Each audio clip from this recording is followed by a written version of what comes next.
हरति पापानि शोकानि तीसरी हरि। पाप ताप को हर ले, उनको हरि कहते हैं। उच्चारण करेंगे हरि ओम।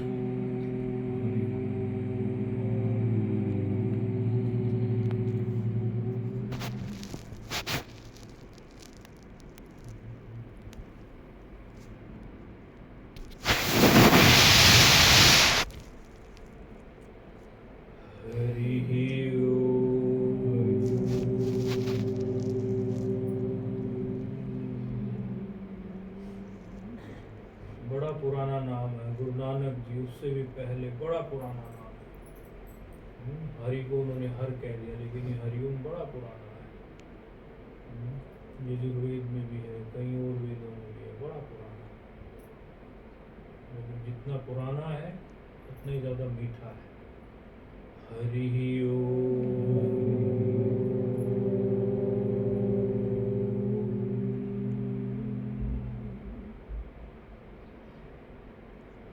नारायण समारंभां शंकराचार्य मध्यमां अस्मदाचार्य पर्यन्तां वंदे गुरु परंपरां।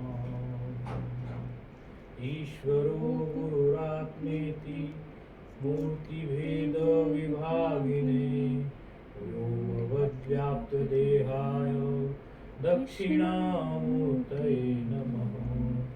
गुरुर्ब्रह्मा गुरुर्विष्णु गुरुर्देवो महेश्वरः गुरुर्साक्षात् परब्रह्म तस्मै श्री गुरुवे नमः। फिर कहते हैं भाई ध्यान कैसा करें? बोले ध्यान मूलम गुरोर्मूर्ति पूजा मूलम गुरुपदम। मंत्र क्या है? बोले मंत्र मूलम गुरुर्वाक्यम मोक्ष मूलम गुरु कृपा। अखंड मंडलाकारं व्याप्तं येन चराचरं तत्पदं दर्शितं येन तस्मै श्री गुरुवे नमः।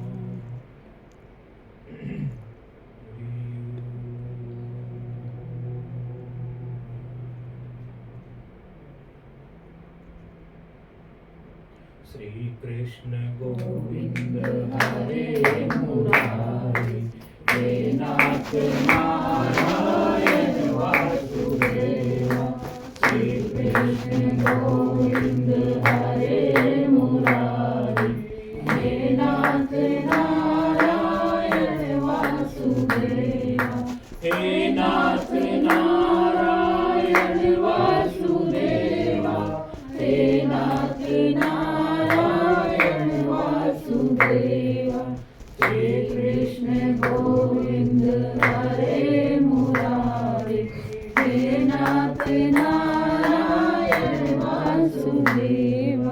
श्री कृष्ण गोविंद हरे मुरारी हे नाथ नारायण वासुदेव। एक तुम ही बंधु सखा तुम्हारे हे नाथ नारायण वासुदेव। श्री कृष्ण गोविंद हरे मुरारी हे नाथ नारायण वासुदेव। श्री कृष्ण गोविंद हरे मुरारी हे नाथ नारायण वासुदेव। श्री कृष्ण गोविंद हरे मुरारी हे नाथ नारायण वासुदेव। अभी हमने मंगलाचरण का श्लोक बोला एक। नारायण समारंभां शंकराचार्य मध्यमां अस्मदाचार्य पर्यन्तां वंदे गुरु परंपरां। तो इसमें क्या कहा कि भगवान नारायण से शुरू हो रही है परंपरा। नारायण समारंभां वहां से शुरू है। शंकराचार्य मध्यमाम, शंकराचार्य के बीच में है, बीच में एक आचार्य आगे शंकराचार्य जी के नाम से। और फिर वहां से आगे बढ़ते बढ़ते अस्मत् आचार्य पर्यंताम वंदे गुरु परंपराम, मतलब हमारे भी जो आचार्य हैं हम उनको भी प्रणाम कर रहे हैं। ऊपर से परंपरा चली नारायण भगवान से, उसके बाद चलते चलते वो परंपरा फिर हमारे आचार्य जी तक आई। तो हमारी जो ये आचार्य परंपरा है, हमारे जो गुरुजन है, जो भी जिनके गुरुजन हैं, वो हमारी सनातन संस्कृति के जो भी गुरुजन हैं, उनकी परंपरा कोई ऐसी कहीं से शुरू नहीं हो गई है, स्वयं भगवान से शुरू है, नारायण भगवान से। एक बहुत सुंदर बात बताते हैं आपको। एक बार एक गुरुजन से पूछ रहे थे कि भाई ये जो श्लोक बनाया गया, नारायण समारंभाम शंकराचार्य मध्यमाम अस्मदाचार्य पर्यंताम वंदे गुरु परंपरा, इसमें खाली एक गुरु को क्यों लिया शंकराचार्य जी? गुरुजन तो बहुत हुए और दो चार लोग। उन्होंने कहा भाई बिल्कुल ठीक बात है, लेकिन शंकराचार्य जी जिस काल में आए हैं उस समय इतनी घोर नास्तिकता और ऐसी हो गई थी, बौद्धों ने जो हमारी सनातन हिंदू संस्कृति के जो संत थे उनके प्रति एक ऐसा प्रचार कर दिया था कि इनका तो भगवान, इनकी तो मूर्ति, इनका तो सब कुछ बेकार है। तो फिर शंकराचार्य जी, स्वयं भगवान शिव जो है शंकराचार्य जी के रूप में अवतरित हुए और उन्होंने बहुत काम किया। तो छोटे से 3-4 वर्ष के घर त्याग दिया और उन्होंने शांकर भाष्य लिखा भगवत गीता पर, ब्रह्म सूत्र लिखा और हमारी 10 उपनिषदों पर भाष्य लिखा। ऐसे ऐसे शास्त्र उन्होंने रचे और भक्ति वालों के लिए भी भक्ति के शास्त्र रचे कि एकदम पुनरुत्थान सा कर दिया। जो रुकावट बीच में ला दी थी नास्तिक लोगों ने, उन्होंने उसको फिर से ठीक कर दिया। इसलिए बहुत बड़े आचार्य हुए, तो उनको रख लिया तो मतलब सबको रख लिया। और फिर श्लोक के अगले अंश में ये भी तो कह दिया अस्मदाचार्य पर्यंताम, अभी तक के हमारे जितने भी आचार्य हैं, अभी भी हमारे कोई आचार्य हैं या इसके पहले भी, हम सबको प्रणाम करते हैं। तो ये हमारा प्रणाम करने का ये एक पद्धति है कि हम ऐसा नहीं है कि खाली किसी एक को छोड़ दें और उसको प्रणाम करें, इसको प्रणाम ना करें। अस्मद आचार्य का मतलब ये हमारे सबके जो आचार्य हैं हम उनको भी प्रणाम करते हैं। और वास्तव में साधना तो जो व्यक्ति साधना के मार्ग में चलता है उस सभी देवताओं को, सभी गुरुजनों को और जो समक्ष हैं प्रत्यक्ष रूप से या अप्रत्यक्ष रूप से जो भी हैं, सभी को प्रणाम करके साधना करते हैं। एक समय था, एक राजा थे, आज वो नहीं आए, ऊपर से वो नहीं बैठे कथा। अच्छा ठीक ठीक, सत्संग का लाभ नहीं, चलो कुछ व्यवस्था है। एक राजा थे, तो उनके जो खास उनके पास एक मंत्री रहते थे, बड़े प्रिय मंत्री थे उनके। वो मंत्री का लेकिन नियम था, वो मंत्री का ऐसा नियम था कि मैं संध्या करूं जिस समय, उस समय फोन तो कुछ थे नहीं, लेकिन फिर भी कोई हलकारा आके कोई आके डिस्टर्ब कर सकता था कि भाई ये काम है, ऐसा काम कर लो। लेकिन मंत्री ने ये बहुत स्ट्रिक्टली कहा हुआ था सबको कि देखो मेरा ये संध्या का समय है, मैं भगवान के भजन में बैठता हूँ, सुबह को इतने बजे, शाम को इतने बजे। 2 काल की मैं संध्या कर पाता हूँ, 3 काल की नहीं कर पाता हूँ। हम तो 3 काल की भी संध्या करते हैं, सुबह ब्रह्म मुहूर्त की, शाम को फिर वही दिन छिपने के समय पे, दोपहर को वही 12 बजे के 15-18 मिनट पहले से लेके 12:15 साढ़े 12 ये त्रिकाल संध्या प्राय लोग करते हैं, जो संध्या वंदन के भगवान की भक्ति के प्रति विशेष रूप से लगे हुए। तो बोले मैं 2 काल की संध्या तो कर लेता हूँ, दोपहर को तो चलो राज दरबार का काम होता है, लेकिन 2 समय की मेरी जो संध्या है, 2 समय जो मैं भगवान के लिए बैठता हूँ, उसमें मुझे डिस्टर्बेंस नहीं चाहिए। सभी को उन्होंने बोला था मंत्री जी। अच्छा, लोगों ने ऐसा किया भी था कि इस बात को लोग समझते भी थे, लेकिन उसके बावजूद भी वो जब बैठते थे तो एक संकल्प करते थे। आसन लगाया, जैसे आसन लगा कर बैठते होंगे, आसन को लगा के जैसे बैठे, बैठने के बाद एक संकल्प करते थे कि हे मेरे प्रभु, अभी जो मैं 20 मिनट या 30 मिनट बैठने वाला हूं, इतने समय पे जो भी मेरे काम छूटते हो उनको तुम ही संभालोगे, और मेरा तुम पर अटूट विश्वास है, दृढ़ विश्वास है। मैं तो बैठ गया बस।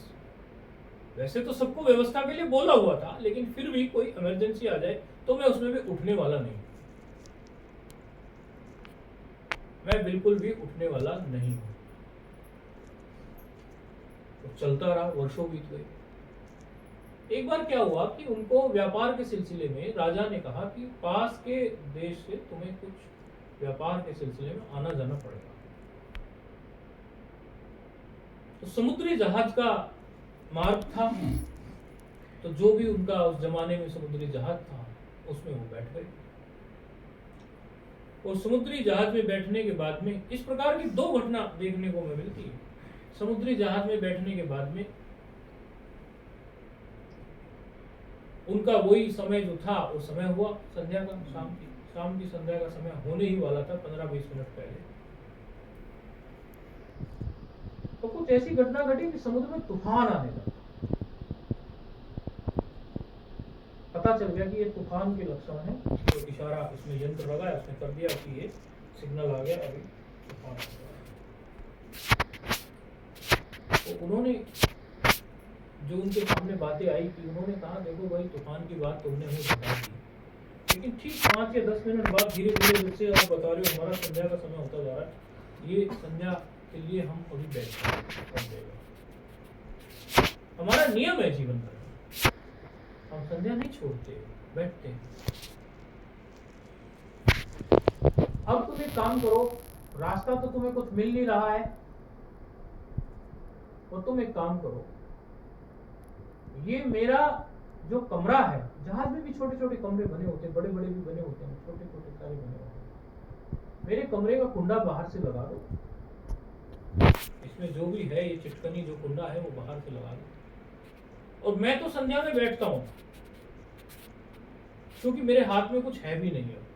जो तुम लोगों को बताना था तूफान से निपटने का वो मैं बता चुका, इससे अधिक मैं भी क्या बता सकता हूं। यदि तूफान में मैं मर जाऊं तो मर जाऊं, सभी मर जाएंगे, मैं भी मर जाऊंगा, समुद्र में जहाज डूब जाएगा। नहीं मरू तो तुम कुंडी खोल देना, मैं तो संध्या में बैठा रहूंगा, मैं अब तुम्हें कुंडी खोलने के लिए भी कहूंगा नहीं, मैं तो मेरे कमरे में बैठ गए। गजब का तूफान आया, आता रहा, वो अपनी बैठ गई, भक्ति में की, हे प्रभु मैं तो तेरे जिम्मे छोड़ के आज तक बैठता आया हूं, तो आज क्यों नहीं बैठ पाऊं? मैं तो तेरी संध्या में बैठा हूं, तो संध्या करने के समय पे ही शरीर उठा ले, उसके बाद उठा ले, उसके पहले उठा ले, मुझे इससे कोई फर्क नहीं पड़ता। प्रकृति का शरीर है, तूने दिया है, 5 भूतों का है, कल जाना था आज जाए, मेरा अंतिम समय भी मैं क्यों अपना संध्या छोड़ के बिताऊं हड़बड़ाहट में।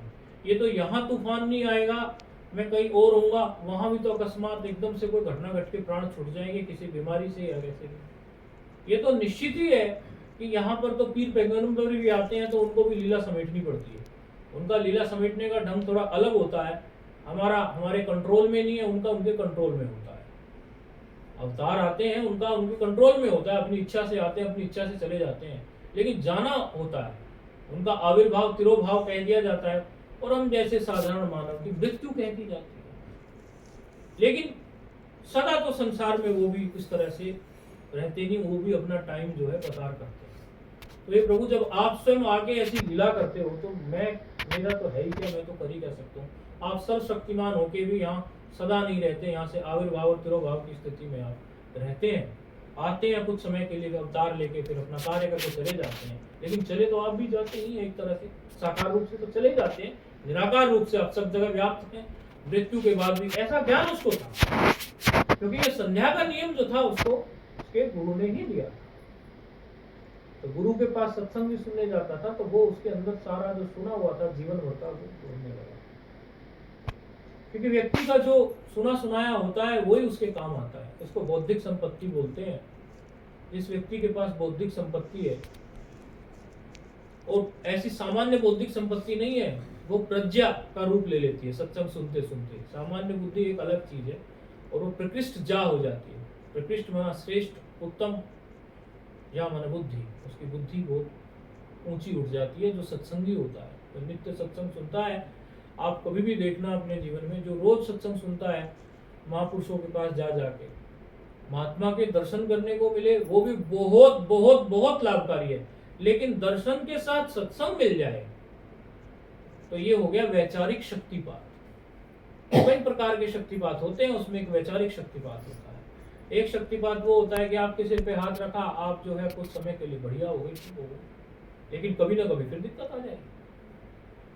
वैचारिक शक्तिपात वो होता है कि गुरुजनों ने आपके अंदर ऐसे विचार डाल दिए, ऐसे डाल दिए कि कुछ भी विकट परिस्थिति आए, वो विचार आपके मित्र है, वो बुद्धि आपकी मित्र है, वो प्रज्ञा आपके मित्र है।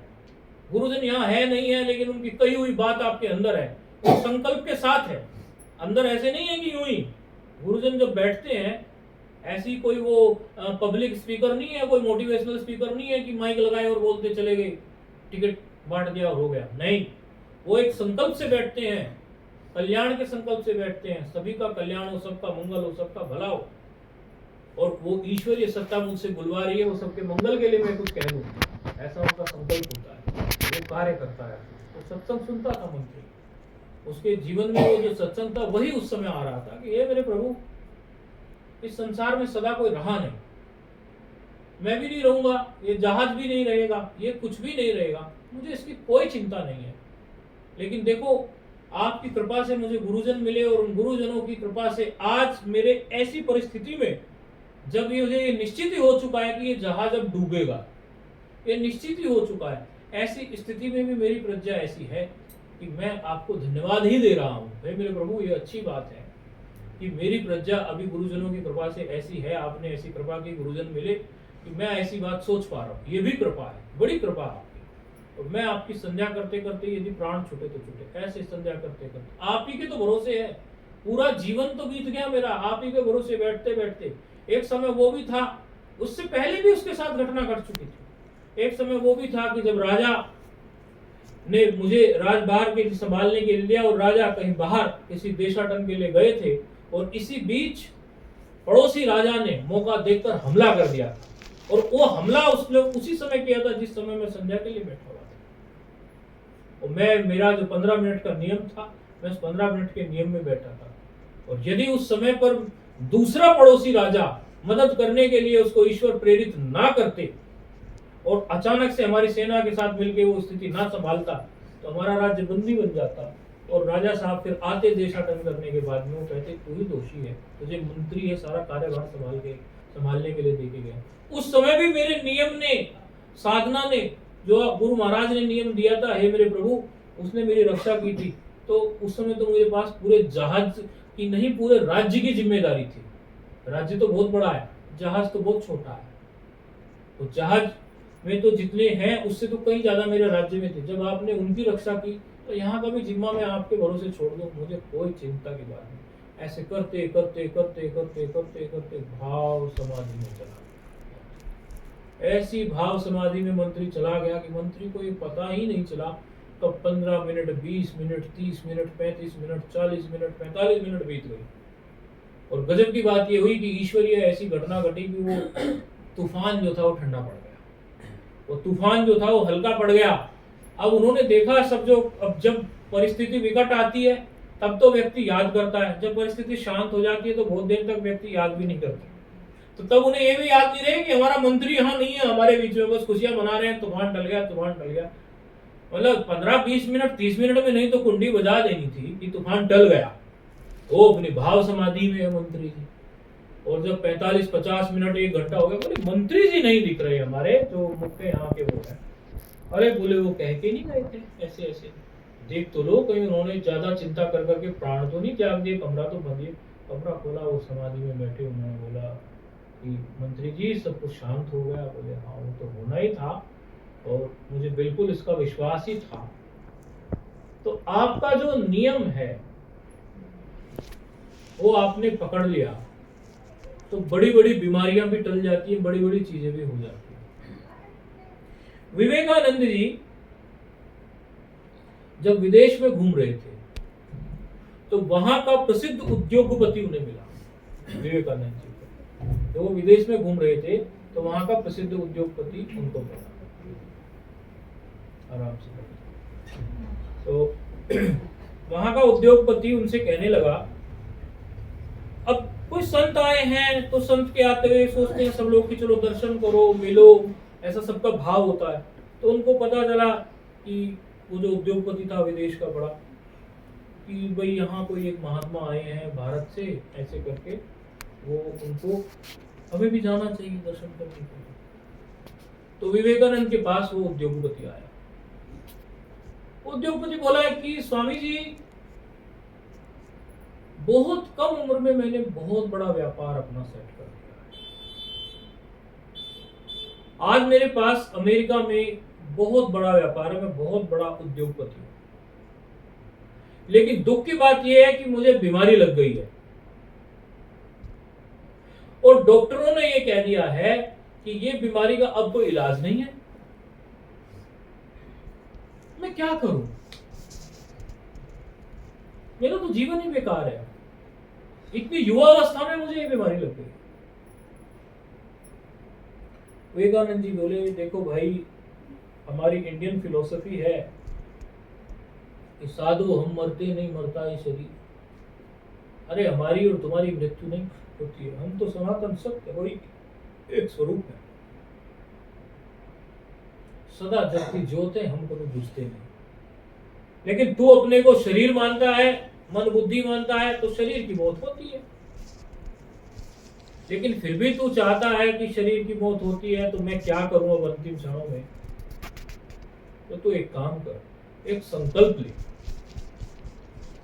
तो ये संकल्प ले कि तेरे पास जो संपत्ति है या जो कुछ भी है उसे वेलफेयर में लगाएगा, समाज की सेवा में लगाएगा। अब वो क्रिश्चियन था तो उसे लगा चर्च बनाने में, समाज की सेवा जो करने में, चर्च इत्यादि बनाने में ये अच्छा रहेगा। क्योंकि जो जहां जिस मान्यता से बड़ा होता है, अब कोई क्रिश्चियन है, वो क्रिश्चियनिटी में पला बड़ा, तो उसको चर्च ही लगेगा। अब हमारा कोई उसकी जगह हमारा कोई सनातनी होता है, गुरु महाराज के पास जाने वाला होता, तो वो सोचता कि भाई चलो हम गुरु महाराज की कोई कुटिया बनाएंगे, आश्रम बनाएंगे, या उसी में, या फिर हम कुछ ऐसा करेंगे, मंदिर बनाएंगे। वो ऐसा सोचता। ये क्रिश्चियन था, कोई बैठे, वो क्रिश्चियन था तो उसने सोचा कि मैं चर्च बनाऊंगा। और उसने, उस व्यक्ति ने, उस प्रसिद्ध व्यक्ति ने, ये बिल्कुल घटित घटना है और ये घटना कोई ऐसी नहीं है कोई कथा बनी बनाई, ये बिल्कुल जो है ऐसी घटना घटी थी। उस व्यक्ति का नाम हम भूल रहे हैं। उस व्यक्ति ने सोचा कि जब मुझे ये स्वामी जी ने, ये भारत के स्वामी जी आए हुए हैं विवेकानंद जी, जब इन्होंने मुझे ऐसी आज्ञा दे दी तो मैं अब खूब सेवा करूंगा। उसने खूब चर्च बनाई, अपने ईसाई धर्म के प्रचार प्रसार में लग गया। और वही व्यक्ति जो 1-2 साल में मरने वाला था, वो खूब लंबी आयुष्य तक जी। तो जब हम इस कथा को अपने गुरु महाराज से सुन रहे थे, क्योंकि बुद्धि तार्किक रही, प्रश्न करने की इच्छा होती थी, लेकिन तर्क की भी एक लिमिट होती है। तो शास्त्र कहता है तर्कताम मां कुतर्कताम। मां का मतलब संस्कृत में होता है नहीं, मत करो। मां का मतलब होता है नहीं करना, मत करना। मत मतलब नहीं, निषेध के लिए मां शब्द होता है संस्कृत में। हिंदी में तो मां अलग मदर के लिए होता है वो, लेकिन संस्कृत का मां शब्द होता है। तो उसका अर्थ, मां शब्द का अर्थ होता है ना, निषेध, मना। तो तर्कताम, तर्क करो, मां कुतर्कताम, कुतर्क मत करो। तर्क तो करो, तर्क करने में कोई बुरी बात नहीं, लेकिन कुतर्क मत करो। अर्थात तर्क की एक लिमिट है। तो हम तार्किक तो रहे, कुतार्किक तो हमने प्रश्न किया गुरु महाराज, मैंने कहा ये कैसे संभव है और इसका विज्ञान क्या है, हमें आप बताओ। कभी हमारे सामने भी तो कोई ऐसे आ सकते हैं कि हमारे सामने वो ये कहे कि भाई डॉक्टर ने हमें जवाब दे दिया, हमारी आयुष्य कम है, या कुछ भी है। इस प्रकार की घटनाएं तो समाज में घटती रहती है ना, कि भाई डॉक्टर जवाब दे देते हैं कुछ, और डॉक्टर यहां तक लिख के दे देते हैं कि भाई इतने दिन का ऐसा कुछ है। बोले भाई संतों का अपना एक तो संकल्प होता है, उसकी भी शक्ति होती है, दूसरी एक और चीज भी होती है। दो चीजें यहाँ जुड़ी हुई हैं। एक संतों की अपनी शक्ति, सामर्थ्य, संकल्प होता है। दूसरी एक चीज होती है, जिस समय व्यक्ति दृढ़ संकल्प ये करता है कि मैं ये 5 साल के बाद वाला इतनी तो मैं सेवा करके या इतना तो मैं कार्य करके ही जाऊंगा, और उसका संकल्प दृढ़ हो जाता है, तो प्रकृति को भी वो घटना घटानी पड़ती है कि इस व्यक्ति को इससे पहले तो मैं नहीं ले जा सकता। हमने अपने नाना जी की ये बात सुनी है, जिन्होंने बताई, हमें विश्वास करेंगे हम, उन्होंने सत्य बताई होगी। उन्होंने बताया कि जब वो हमारे जो शरीर के नाना जी हुए हो, कि भाई उनकी जब वो उनके साथ कोई था, भरती भरतराम जो भी नाम था, तो वो आसपास नाना जी ग्रस्त थे, लेकिन आसपास जो था लोग उनसे आध्यात्मिक पुरुष होने के नाते मिलते रहते थे कि चलो मिलो भाई, एक आध्यात्मिक पुरुष हैं, ब्राह्मण शरीर है, कुछ ना कुछ ज्ञान ही देंगे, और उन्हीं को लोगों को उन्होंने उस मार्ग पे लगाया। उनका ही प्रभाव हमारे जीवन पे भी रहा कि हम ये ऐसे संत चोले में आए।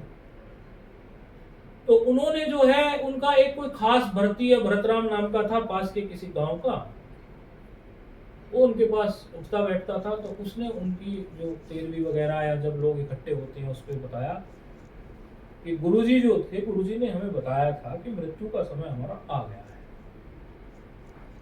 मतलब कैसे बताया था? बोले वो कह रहे थे कि भाई मेरी हमसे भेंट हुई,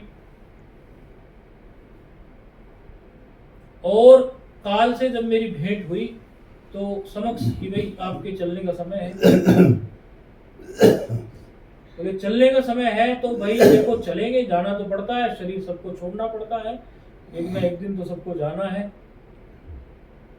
तो हम एक काम करते हैं, हमने ये शास्त्र जो है छेड़ रखा है,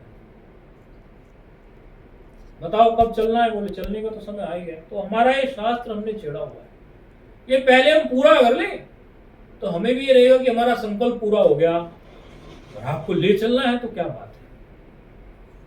तो देखो ये बड़ा एक घटना बिल्कुल हमारे जीवन की, हमारे सामने की घटेगी। उनका शास्त्र पूरा हुआ, और शास्त्र पूरा होने के बाद जो है उन्होंने उस दिन बैठे हैं, तो ऐसे नानी जी भजन करती थी बैठ के, ऐसे नाना जी घर में मंदिर बना रखा था, दोनों बैठ के अपना करते रहते थे घर में, बढ़िया मंदिर। हम पर प्रभाव रहा उनका बहुत, ये संस्कार सारे वहीं से आए, भजन करते रहते थे। सबसे ज्यादा प्रेम वो मुझे ही करते थे, क्योंकि मैं उनकी आज्ञा मानता था, मैं भी भजन में थोड़ा मेरा भी था। तो उन्होंने बड़े आराम से श्वास भरा और छोड़ के, और अपना शरीर आराम से छोड़ दिया। कोई दर्द नहीं, कुछ नहीं, कोई परेशानी नहीं। और एकदम फिर नानी चिल्लाई कि भाई ये क्या हो गया, क्या हो गया। तो ये बातें बाद में पता चली। तो देखिए संकल्प जो हम ले लेते हैं, और वो संकल्प हमारा कुछ हित का होता है, हमारी साधना का होता है। अब कोई संकल्प कोई उल्टा उठा ले कि मैं इतने लोगों को ठगूंगा, भगवान उसके बाद मेरी मृत्यु करे, तो भगवान उसको शायद मदद ना करें। लेकिन यदि किसी ने समाज सेवा का संकल्प ले लिया, या कोई परमार्थ कार्य करने का ले लिया कि अंतिम क्षणों में मैं ऐसा संकल्प ले लूं, तो उसकी आयुष्य बढ़ने में हमें नहीं लगता कि कोई देर लगेगी। कुछ समय पहले, लगभग 1.5-2 वर्ष पहले, एक व्यक्ति मिलने आए हमसे, अच्छी पोस्ट पे सरकारी में, पहले जज वज भी रहे, अभी भी है पता नहीं। प्राय हम किसी के प्रभाव को देखकर उससे कोई फायदा उठाने का सोचते भी नहीं है, इसीलिए किसी को ये भी नहीं पूछते कि तुम किस पद पे कैसे क्या हो। कोई अपने आप कोई बता देगा या कुछ। तो उन्होंने एक बात कही, अब पता नहीं ये यहाँ पे रिकॉर्ड हो रहा है, ये उन तक पहुंचेगा नहीं पहुंचेगा, क्योंकि पता नहीं चैनल पे कौन कहाँ से जुड़ा होता है, हमें भी क्या पता है। तो सुनते होंगे तो सुनते होंगे। उन्होंने ये कहा, किसी के माध्यम से वो आए थे, किसी ने बताया था कि जी मुझे जो है कुछ बीमारी है, और मैं आयुष्य मेरी जो है बहुत ज्यादा नहीं है, ये मुझे लगता भी है, डॉक्टर ने कह दिया। हमने उन्हें यही बोला था, अवश्य ही हम इसका आपको वैज्ञानिक सिद्धांत भी बताएंगे। आयुष्य आपकी डॉक्टर ने बता दी कम है, लेकिन आप ऐसा मत सोचो कि 2-4 साल 5 साल आगे पीछे नहीं हो सकता। 2-4-5 साल तो संतों की मौत से आगे पीछे हो जाता है, आपके संकल्प बल से हो जाता है, सब हो जाता है। किस सिद्धांत पे बोल दिया? आप कहेंगे ये तो हो सकता है ऐसे ही, क्योंकि पता नहीं होता ना कौन कहाँ कहाँ सुनता है, क्या पता कोई कुतार्किक सुने इस बात को। आप तो श्रद्धावान है, आप तो इस बात को सुनोगे, मान लोगे, लेकिन हमें ये नहीं पता ना कि यहाँ से जो ये फीड जाएगा, कहीं ना कहीं से वीडियो अपलोड होगा, क्योंकि कुतार्किक सुन रहा हो, बोले ऐसे कैसे हो जाएगा जी, कुतर्क देने लगे, ऐसे कैसे हो जाएगा, तो हम उसको वैज्ञानिक दृष्टि बताते हैं। हमारी जो आयुष्य होती है ना, वो वर्षों में निर्धारित ही नहीं है, श्वास में निर्धारित है। अब जिस समय आप बिल्कुल नॉर्मल स्थिति में जीवन जी रहे हो, उस समय आपको 1 मिनट में 16 श्वास आ जाते हैं लगभग। मान के चलो अभी से आगे आपके 50 लाख श्वास बचे हैं मानो, और मैं कोई गणित नहीं लगा रहा हूं, सामान्य रूप से समझाने की कोशिश कर रहा हूं, नहीं तो आप कैलकुलेटर पे लगा लेना। और 50 लाख श्वास के लिए यदि 16 श्वास हमें आ रहे हैं 1 मिनट में, हमारे 2 वर्ष 3 वर्ष बनती है। तो वो इसी हिसाब से तो बनते हैं कि हम 1 मिनट में 16 श्वास ले रहे हैं। अब हम इन लोगों को बोलते हैं कि हमारी आयुष जो है वो 74 वर्ष है। ये भी लाइव में जा रहा है, लाइव में जा रहा है, जो सुने देखे परखे। हमारी आयुष 74 वर्ष है, लेकिन हम इस बात में पक्के नहीं है कि हमारी आयु 74 वर्ष ही है। हम इसको घटा भी सकते हैं और बढ़ा भी सकते हैं। महात्मा लोग क्यों बोल देते हैं बड़े बल से कि मैं 100 वर्ष तक जीऊंगा? वो विज्ञान को समझते हैं ना। हम उसको 74 को 80 तक भी खींच सकते हैं। कैसे खींच सकते हैं भाई? माना 1 मिनट में 16 श्वास हमें आ रहे हैं, हम उसको 12 पे भी तो ला सकते हैं। ध्यान भजन करेंगे, मन शांत रहेगा, भोजन हल्का लेंगे। जितना भोजन भारी लेते हैं, प्राण को खर्चा लगता है उसे पचाने में। वो 16 ही प्राण चलेंगे ना, 16 उसको पचाने में। और मैं दूध पे रहूं, कितने दिन तक दूध पे रहा? मुझे लगता है शायद 1 या 2 श्वास मिनट में चलता होगा। मेरा खर्चा बच गया कि नहीं बच गया? तो क्यों नहीं आयुष्य बढ़ सकती?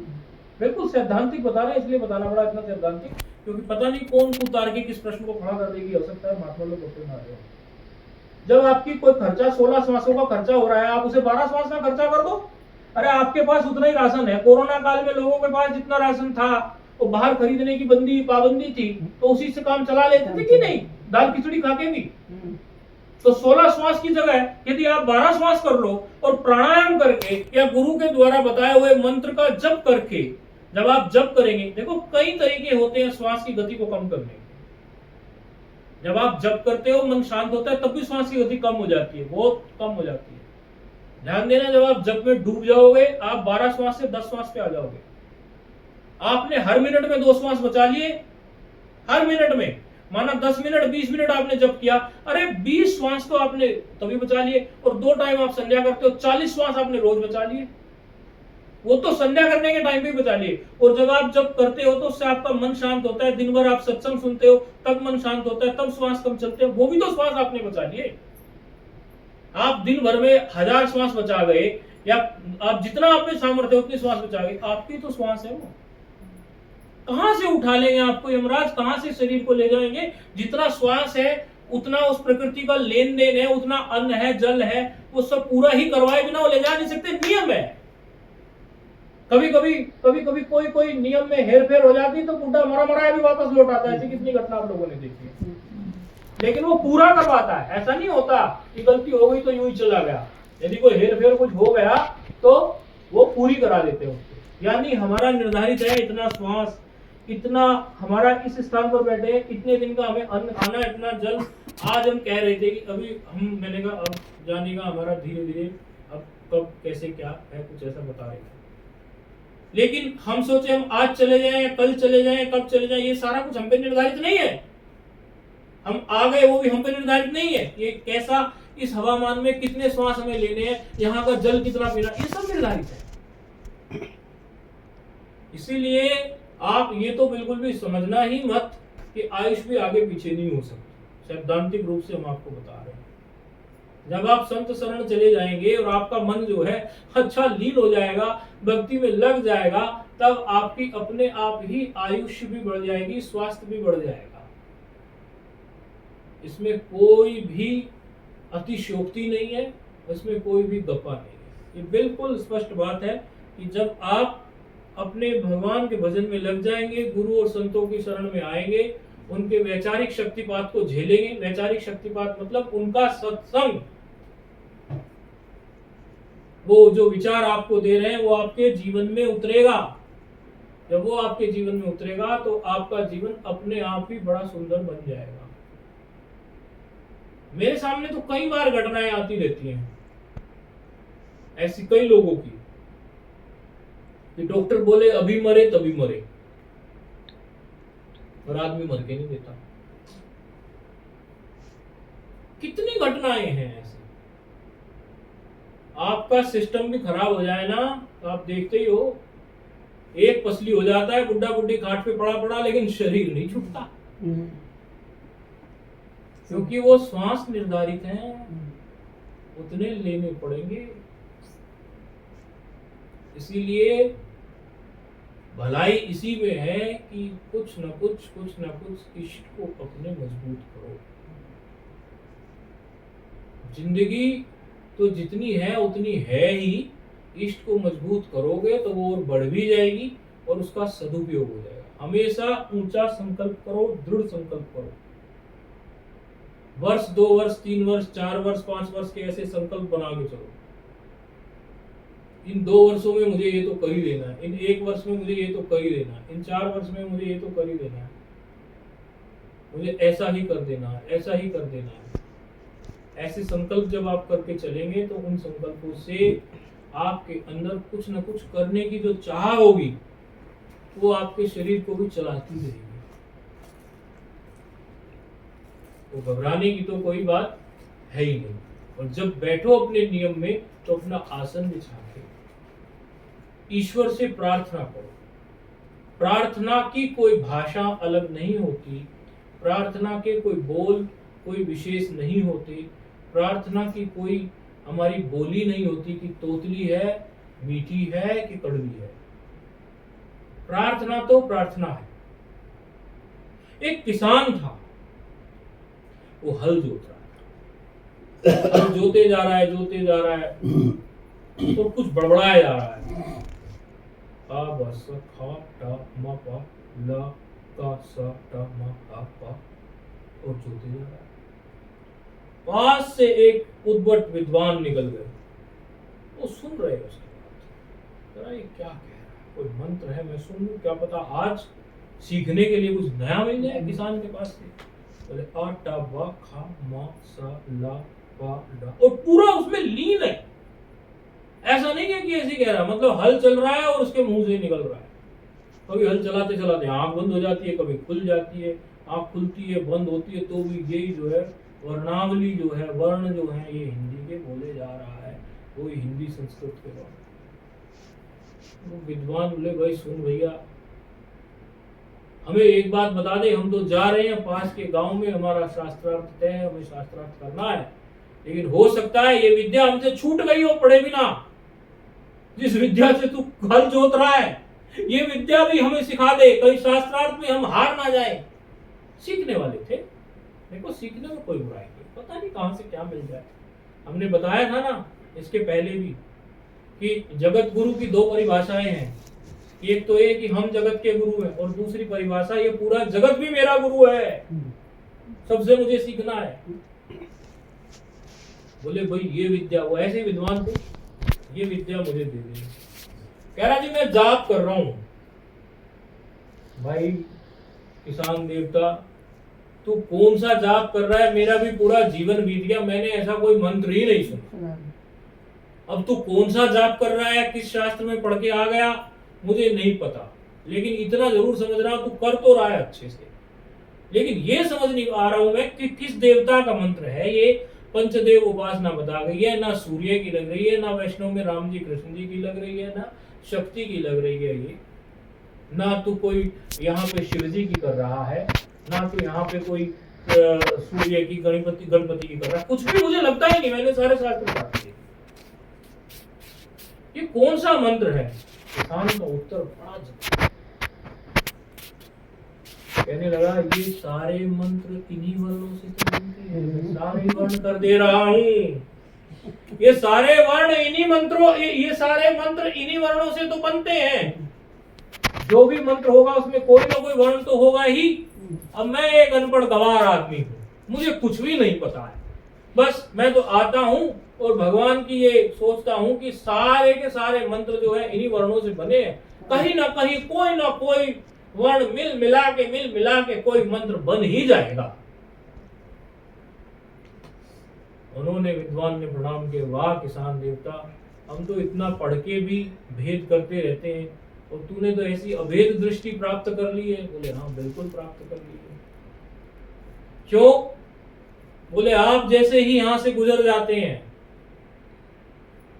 थोड़ा सा पानी पिला देता हूँ, उसी में आशीर्वाद और गुरु कृपा करके चले जाते हैं। अनपढ़ गवार आदमी हूँ, आप जैसे विद्वानों की महात्माओं की सोबत से ही थोड़ा बहुत सीख गया, बस इतना तो मैं नहीं जप पाया कि कौन सा मंत्र जपूं, वो तो मैं भूल गया।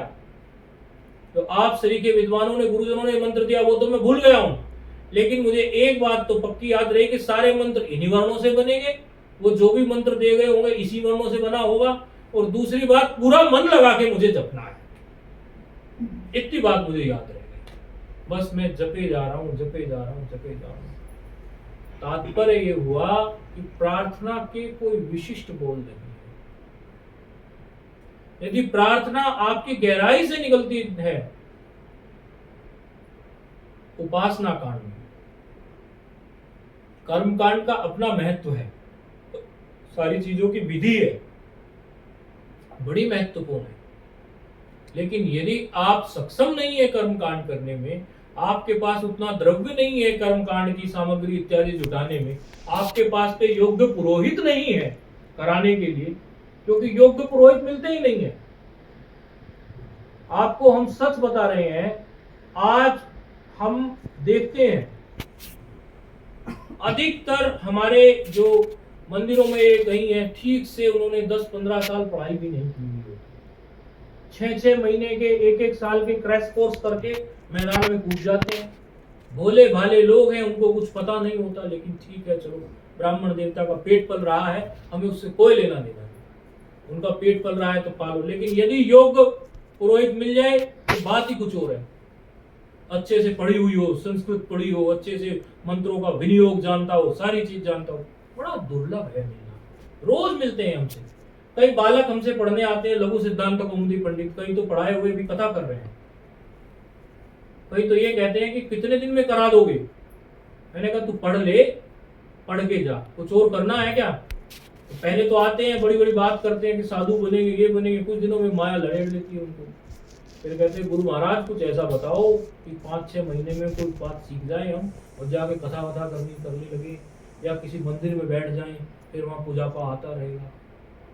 तो सभी प्रकार की दुनिया है, हमें उससे कोई लेना देना नहीं है, लेकिन यदि विधि विधान से कर्मकांड किया जाए उसका फल है। लेकिन ये एक दृष्टिकोण हमने दिया, लेकिन यदि कोई बेचारा ना कर्मकांड करवा सकता हो, ना उसके पास धन हो, ना धन हो, तो ईश्वर ने, गुरुजनों ने सभी प्रकार की साधनाएं करने के लिए रास्ते खुले छोड़े। अरे प्रार्थना नाम की जो वस्तु है वो इतनी कारगर है, यदि आपकी प्रार्थना अंतःस्थल से एकदम गहराई से उठती है। जैसे किसान की बात बताई, उसने कहा गुरु महाराज, किसान ने, विद्वान जी आप विद्वान है और मुझे पता नहीं, मैं अनपढ़ गवार आदमी हूं, आप जैसे आए थे महापुरुष, मुझे कुछ बताया गया, मैं भूल गया, लेकिन ये मैं ऐसे ऐसे कर रहा हूं। लेकिन उस किसान का मन देखिए, उसने पूरा मन लगा के किया है, तो कहीं ना कहीं ईश्वर उसको आगे अगले पायदान पर बैठा देता है। देखो उसकी उसी ऐसे करने से इतने बड़े विद्वान से उसकी भेंट करा दी ना भगवान ने। अरे वो इतना बड़ा विद्वान जिससे मिलने इतने लोग जाते होंगे समय मांग के, वो बैठ के कह रहा है कि मैं तुझसे कुछ सीख लूं। मतलब भगवान प्रसन्न हुए कि नहीं हुए, उसके सच्चे हृदय से प्रसन्न हुए कि नहीं हुए। धन्ना जाट की कथा सब लोगों को पता है। पंडित जी ने तो एक छोटा सा शालीग्राम में ही दे दिया था, बोले ले पकड़, जान छुड़ाने के लिए दे दिया था। धन्ना जाट की निष्ठा थी, बोले खा के खिला के तभी खाऊंगा, और उसी निष्ठा से उसने भगवान को प्रकट कर दिया।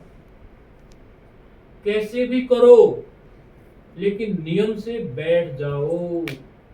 कई बार ये कहते हैं कि गुरुजी हमारा मन नहीं लगता, हम कैसे करें। अभी भी एक बालक आया हुआ था, बोले ज्यादा देर मेरा मन नहीं लगता, मन नहीं लगता। अरे मन लगे ना लगे, फिर भी बैठना है। बोले क्यों, इससे क्या होगा। बोले तो सुनो, ये भी गुरुजनों ने हमें कथा सुनाई। बोले मुझे एक बात बताओ, तुम किसी सेठ साहूकार के घर काम करने जाते हो, माना तुमने ही किसी को मजदूरी के लिए लगा लिया, लेबर को 300-400 रुपए दिहाड़ी, जो भी रेट आजकल 500 का चलता है, उस दिहाड़ी के लिए बुला लिया, और दिहाड़ी के ला के बोले बस 7 बजे 8 बजे आप उसे लेके आ गए, और बुला के उसको तुमने बैठा लिया वहां पर, और काम कुछ दिया नहीं उसको। शाम को वो दिहाड़ी मांगेगा कि नहीं मांगेगा, वो तो दिहाड़ी मांगेगा।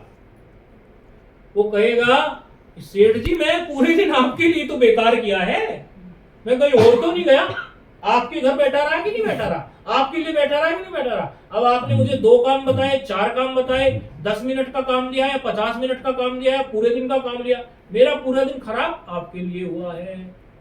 सेठ जी भी कहेगा कि हाँ।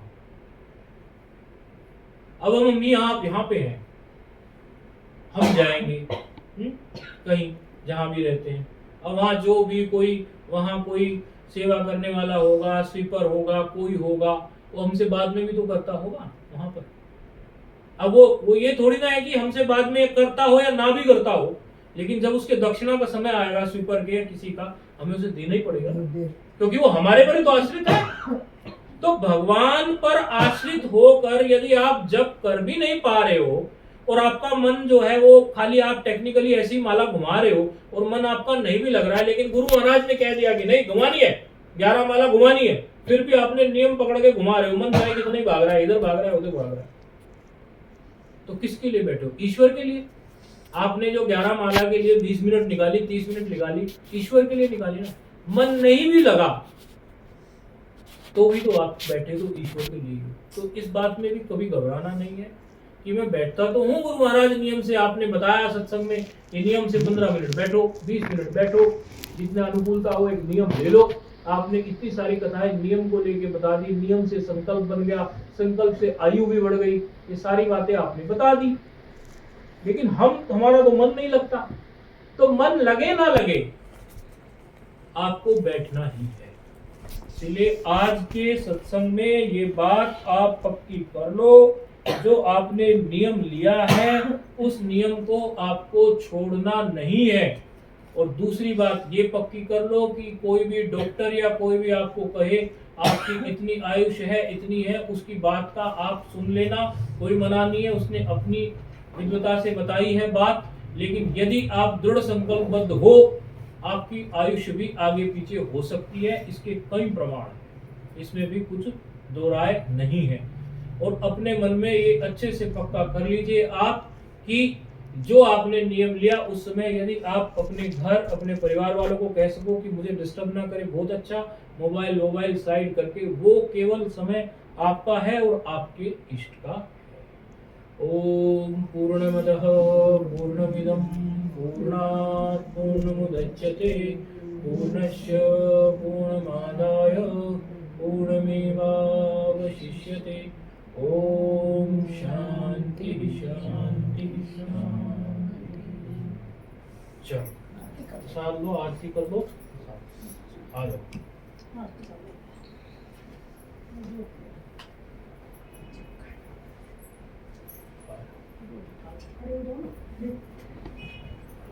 आरती करना है, आरती कर लो, खड़े होके, खड़े हो जाओ, ओके प्रसाद।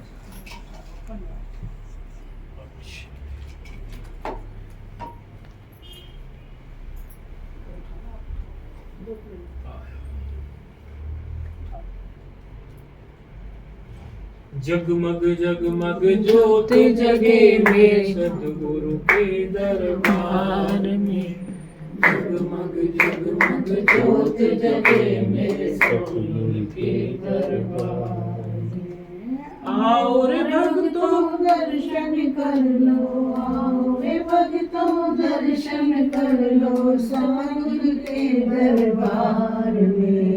जगमग जगमग ज्योत जगे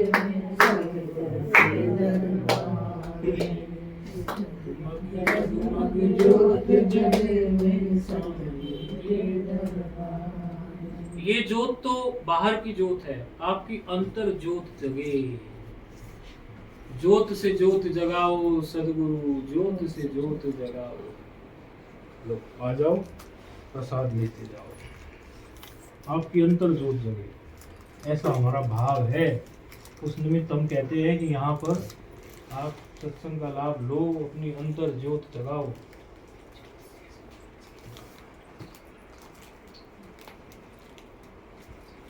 आया